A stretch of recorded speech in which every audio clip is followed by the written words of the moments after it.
Africa's vision bearers are paving the pathway to better develop the continent. Ladies and gentlemen, on today's edition we have Albert Muchanga, who is a Commissioner for Trade and Industry at the African Union. Welcome on Africa 24, Mr. Albert Muchanga, and thank you for honoring our invite. I'm very happy to be here. Thank you very much for inviting me. So today we are talking about Africa, sustaining African development. Yes. And intra-African trade is still a big barrier to the continent's development on the continent, which accounts for only 17% of its exports rate. What strategies are implemented by the AU to break these barriers? Thank you very much. We're implementing quite a number of strategies.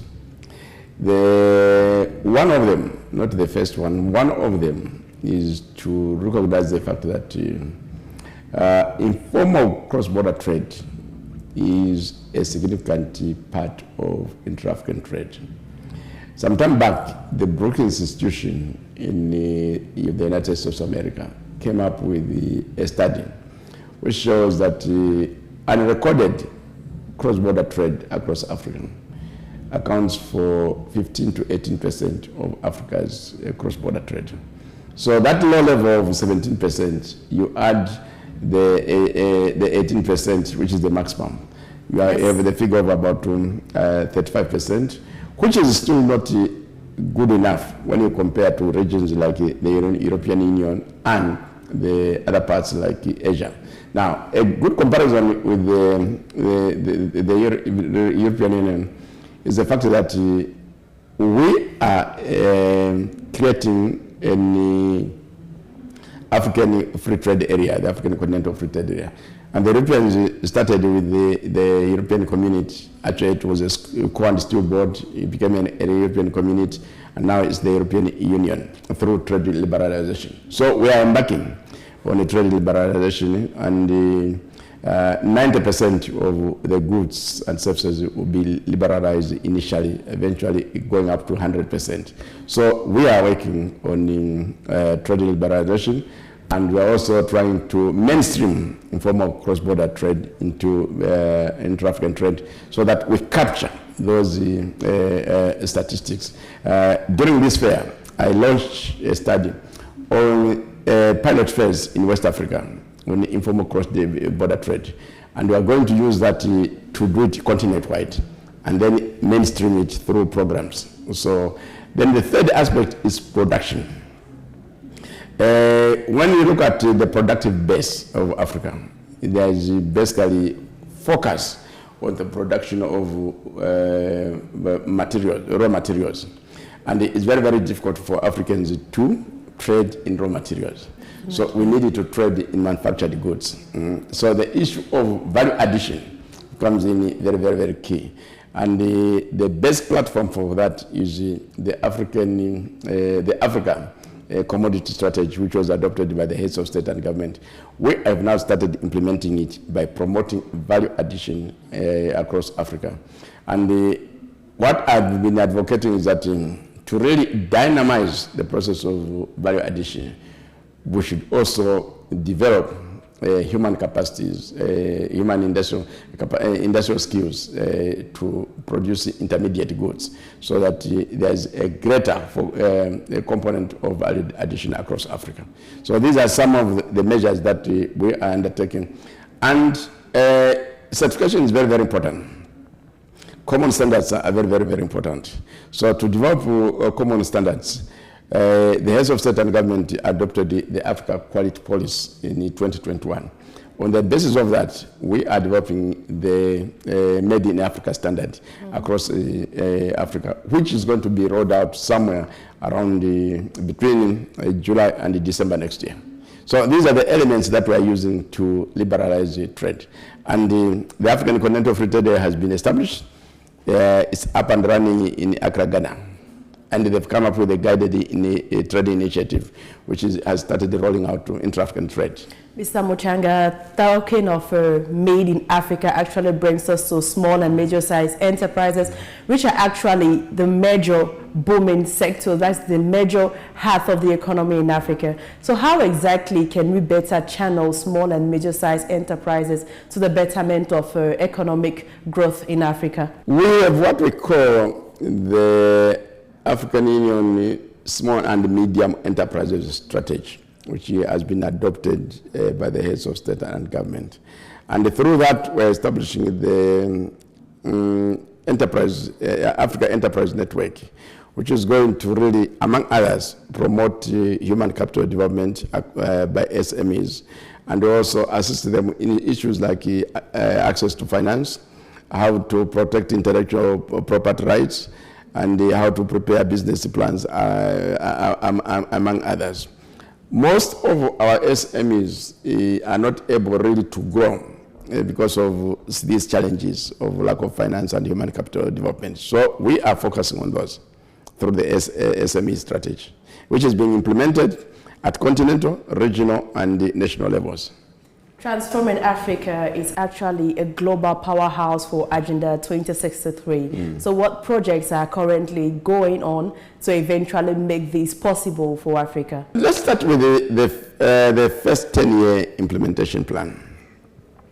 It came up with a number of flagship programs and projects in the area of economic development, trade, and industry.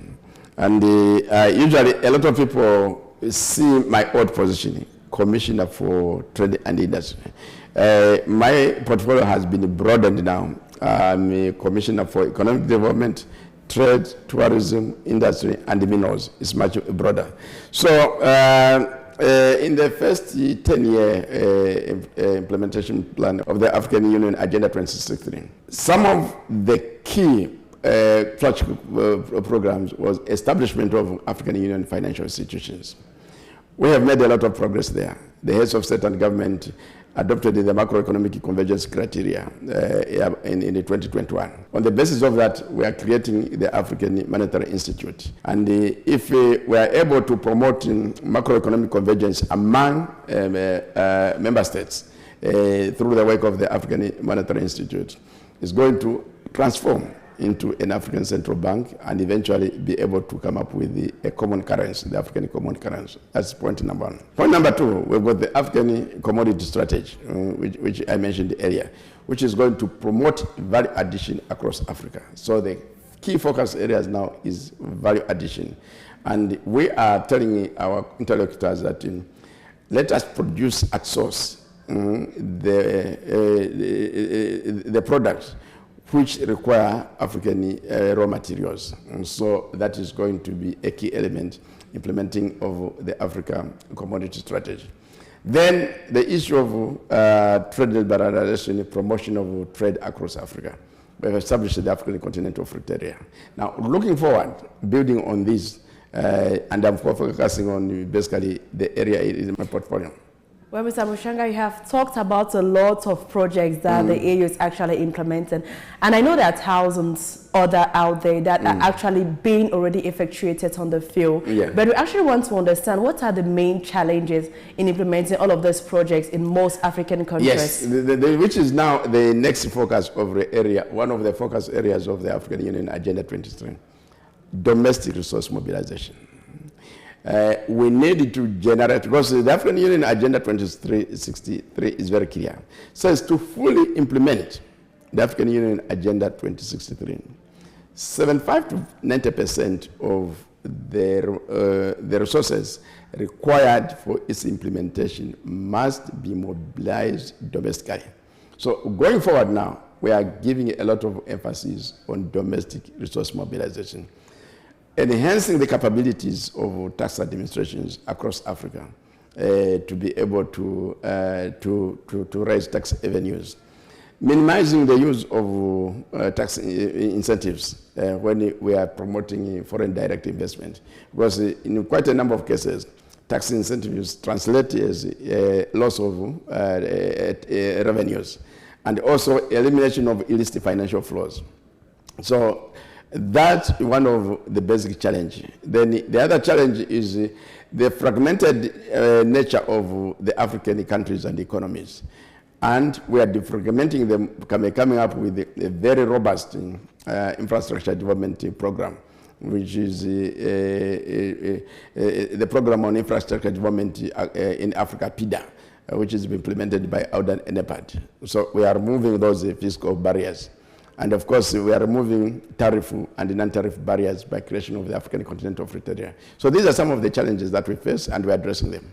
Among the tools and strategies actually used by the AU, it's organization of big trade fairs like this one that actually summoned you in Cairo, Egypt today. So what are the major stakes? There are quite a number of major stakes, because the African Continental Free Trade, or rather the Intra-African Trade Fair, which we are having for the second time here in this Cairo International Exhibition Center. The origin is from the action plan on boosting intra-African trade. That document, adopted by the heads of state and government in 2012, has a component or a cluster on trade information.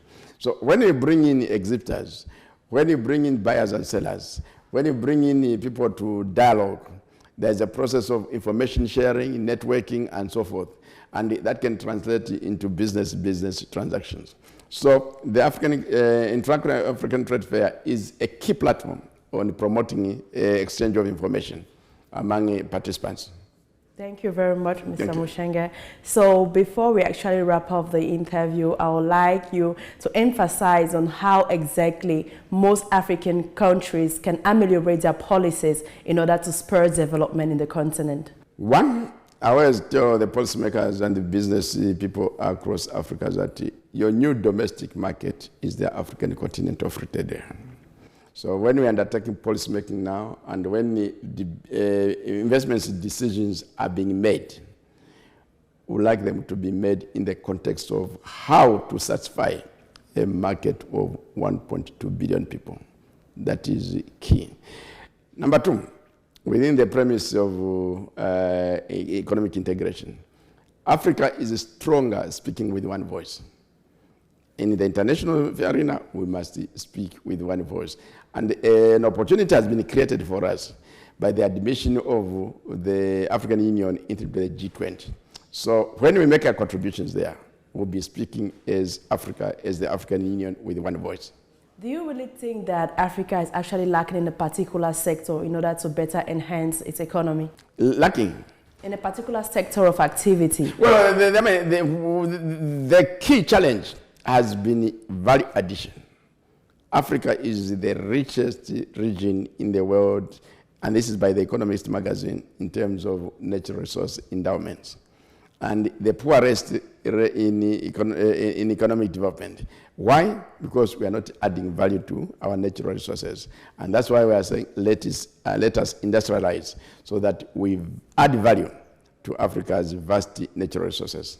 Ladies and gentlemen, we wrap up this interview session, taking home that trade remains a vital tool in our economy, and our vision bearers are definitely trying to spur more trade and more opportunities in order to make sustainable development successful.